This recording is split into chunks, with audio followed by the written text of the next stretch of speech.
Hey guys, how's it going? So today we're going to be working on a little bit of fall cleanup. You can see right behind me like this wild black lace elderberry shrub. We're going to be tackling that as well as a few perennials. I'm always a little bit trepidatious to talk about fall cleanup because I think I do some things technically wrong. I used to do 100% of my garden cleanup in the fall because when I worked down at the garden center full time, I mean, we were working long hours and 6 days a week, sometimes 7 days a week in the springtime to like make things run and keep things going because it was so busy. So I didn't have time in the spring to mess with my own garden, or as much time anyway.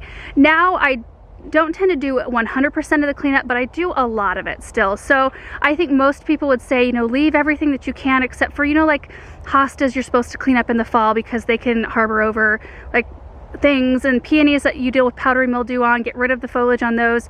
And you know, I do that. I clean all of that stuff up. But I think most other things, they say leave it. You know, it's really good for your soil, it's good for the crown of the plants, it's good forage and or like habitat for wildlife, and those things are all true. But I still like to go into the winter knowing I don't have 100% of my garden cleanup to do in the spring. We just don't have time for that with our schedule. It's way too jam-packed in the spring. So anyway, that's what we're doing today. Let me talk a little bit about this black lace elderberry first. Here is the beastly plant. I think these are a zone 3 through 7, 8 to 10 feet tall and wide. This one gets well above that every year. I cut it back to waist high every year and it just grows like a weed. You can cut these all the way back down to the ground and treat them as a perennial if you want to and let them grow fresh. The thing about these though is that they do bloom on old wood, and that means that they formed the buds for next year's flowers on this year's wood. So when I prune this one back, I am going to be pruning off the blooms. This one will not bloom for me in the spring, which is totally fine. I don't grow these usually for the blooms. I grow them for their foliage and the fact that they're so tough, which we need some of those things in our garden that we know are reliable. So I've got 4 of these total here on the property. I'm going to be cutting 2 back, and the other 2 I let them grow. And you can see the other one is just there across the way. That one can just go to town because it's not in anybody's way, and the other one is in our front yard. And that one is directly beneath a honey locust tree. It doesn't get very much sun, so it hardly grows at all. Like, it stays a really nice manageable size. I'm actually heading to the barn right now. I'm going to grab the lawn tractor and the loppers because these branches are really thick.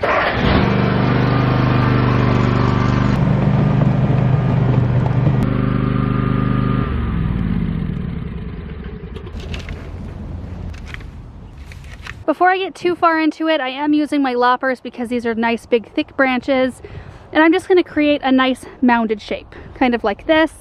And I typically try to cut right above a nice bud, just like that.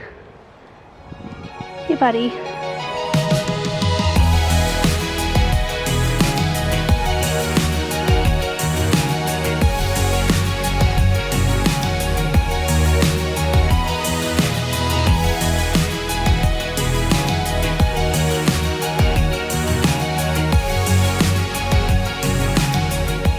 So that is much more tidy. I do have this one big beast of a branch. I need to go get my bypass loppers because that one's just a little bit too thick for my regular loppers. But now I'm going to take my clippers and I'm going to go in and cut out all of this like dead stuff. There was a few small branches that were dead and I just want to clean up the interior. I'm also, while I'm back here, I'm going to cut back my hardy hibiscus. I can't remember exactly what variety. This is one of the summerific ones from Proven Winners. So I'm just going to go in and cut mine back to about here.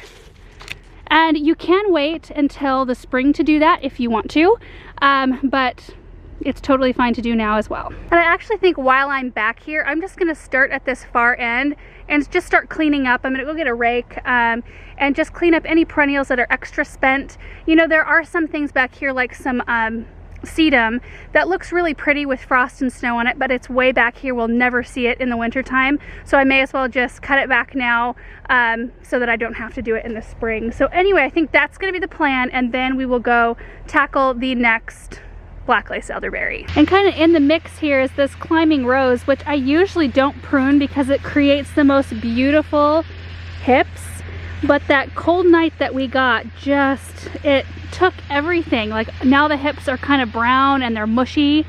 They're not nice and orange and firm like they normally are, which is a total bummer, but it's okay. I'm gonna clean it up kind of like I did the elderberry. I had to take my coat off. It's getting warm out here, and I am just gonna get after it, and then I'll give you a tour when I'm done.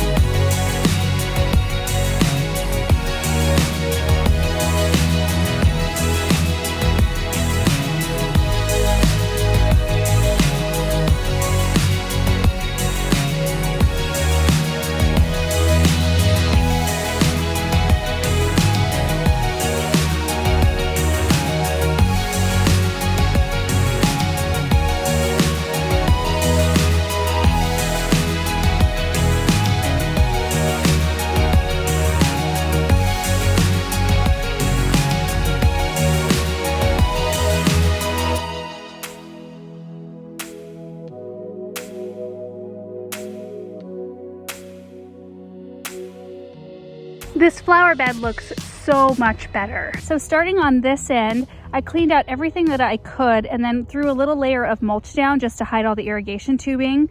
But I had some annuals both in the container and around it, and I pulled those out. There are daylilies and peonies in this space, a blue chiffon Rose of Sharon standard, and a butterfly bush, which I do not cut back the butterfly bushes at all.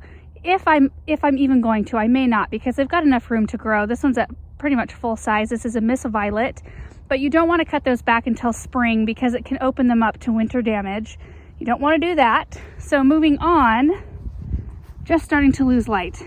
We've got a Miss Ruby butterfly bush there, and right next to it, I have a Little Miss Sunshine Caryopteris.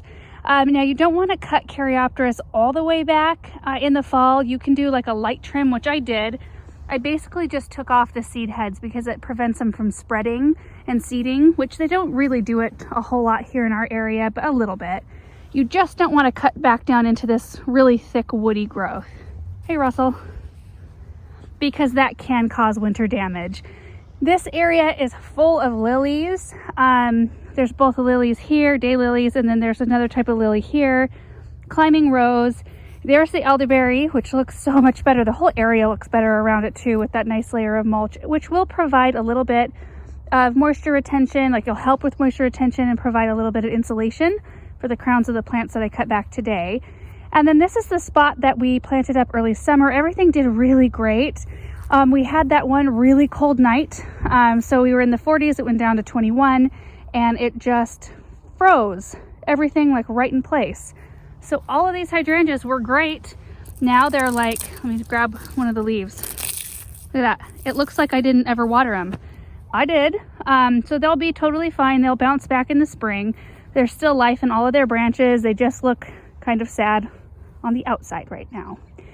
And then moving this way, this is where the fence is broken from the elm tree that fell down. And this has got sedum, there's lilies, there's the golden chain tree I planted this year. And there's some roses down in here and the proudberry coralberry that's looking fantastic. While everything else looks fairly sad, this one looks awesome. And the fluffy arborvitae that we planted this year looks amazing too. So let me just kind of flip around. The whole thing looks pretty nice. This whole area, you guys, is due for a change this next year. I think we are going to be pulling this whole fence out, and that arborvitae that the elm tree fell on is also coming out. In fact, I'm going to be cutting on that and using it in holiday projects.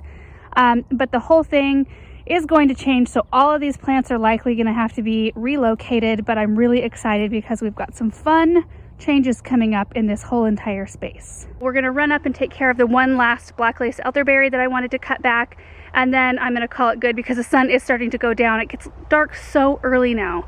It's the only thing about winter that not the only thing. It's one of the things about winter I don't love, but then I kind of do love it too.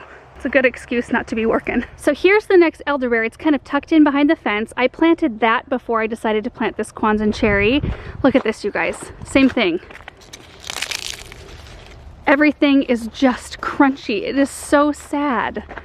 Anyway, so that might be something I need to relocate eventually, but I'm just going to cut it back really hard and try to keep it on the small side until the Kwanzan grows up a little bit.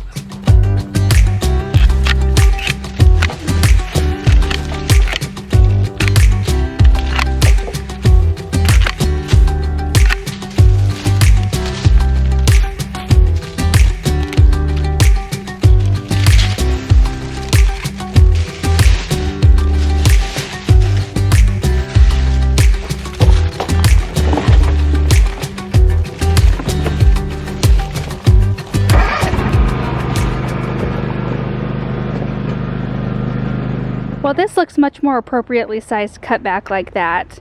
Looks like the tree has some room to breathe, and I didn't do a whole lot of cleanup because there's a lot of leaves yet to fall. So that is going to be it for today's video. I just really wanted to get the elderberries cut back. I'm really happy I got the whole flower bed done back there. I mean, if I always think like if I could get, you know, X amount of flower beds gone through every single day, then I would just keep on top of everything. That's just not reality. I'm never on top of everything, but it feels good to have that one pretty much done, and I'm just going to keep plodding along and working my way systematically through the garden, and hopefully by the time time we actually get snow, I'll be kind of on top of things. So anyway, hope you guys enjoyed this video, and we will see you in the next one. Bye.